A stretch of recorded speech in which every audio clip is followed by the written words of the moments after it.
और उसके बाद 3-4 हज़ार लोग आए। पहाड़ी पे है विशालगढ़, चढ़ गए ऊपर जा कर के। वो तो वहाँ की औरतों को मैं बहुत बहुत मुबारकबाद पेश करना चाहता हूँ। वो औरतें डरी नहीं, लड़ी, बराबर लड़ी, भगाई उनको वहाँ से। उन लोगों ने वहाँ कुछ तोड़ फोड़ किया बहुत कुछ। उसके बाद नीचे उतरे और वहाँ से जा कर के 3 किलोमीटर पर मुसलमानों की बस्ती है। तो बस्ती का नाम है, देखिए, तो वही बस्ती है मुसलमानों की। उस बस्ती में जाकर मस्जिद पर चढ़कर मस्जिद के मीनारे को तोड़ रहे थे। आपने देखा कि नहीं देखा लोगों ने?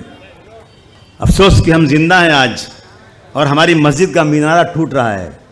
मस्जिद के अंदर घुस करके मस्जिद में कुरान शरीफ पूरा जला दिया। मैं गया तो मैंने देखा फर्श पूरा काला था, वही जलाया था उन लोगों ने।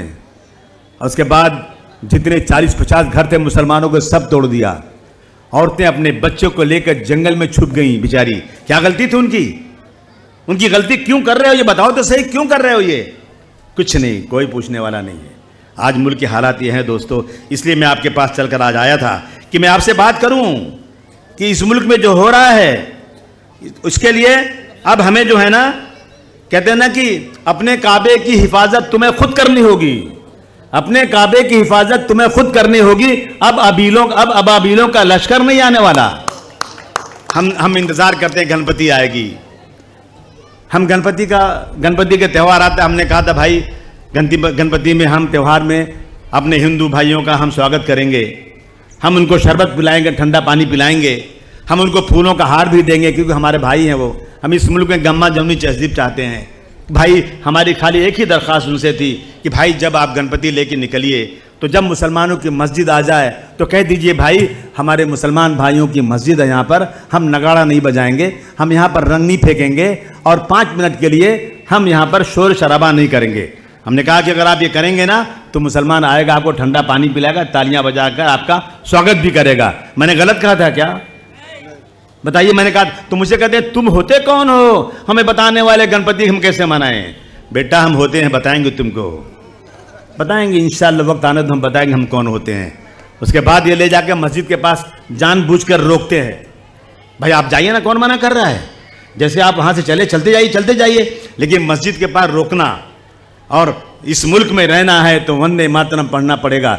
अरे भाई हम एक अल्लाह की इबादत करते हैं, हम अल्लाह की बात हमें सिखाया गया है, बताया गया है अगर मुसलमान हो तो अल्लाह के अलावा और किसी के आगे सर मत झुकाओ। ये तो सिखाया गया ना। अबे मोदी जी के कहने पर या योगी जी के कहने पर हम क्या अपना संविधान बदल दें इस्लाम का? अबे कोई माइक का लाल हमें इस्लाम से हटाने की जुर्रत करेगा ना तो याद रखना हम मरना तो पसंद करेंगे लेकिन हम किसी के आगे सर झुका नहीं सकते हैं। ये कर रहे हैं भाई। अभी जो गणपति गई ना, कई जगहों पर जाकर सिर्फ झगड़े की वजह सिर्फ एक ही कि मस्जिद के पास नगाड़ा बजाकर मस्जिद में अब अबीर और रंग डाल देना और लड़के मना कर रहे हैं, मानना नहीं।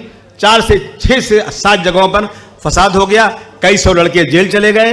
और अब वो जो कुछ करते हैं ना तो उन पे 153 लगता है और 1 दिन में जमानत होती है।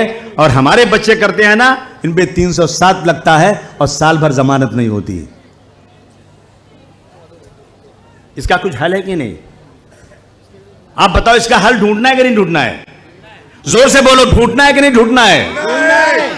याद रखो, अली मियां नदवी साहब का नाम सुना होगा।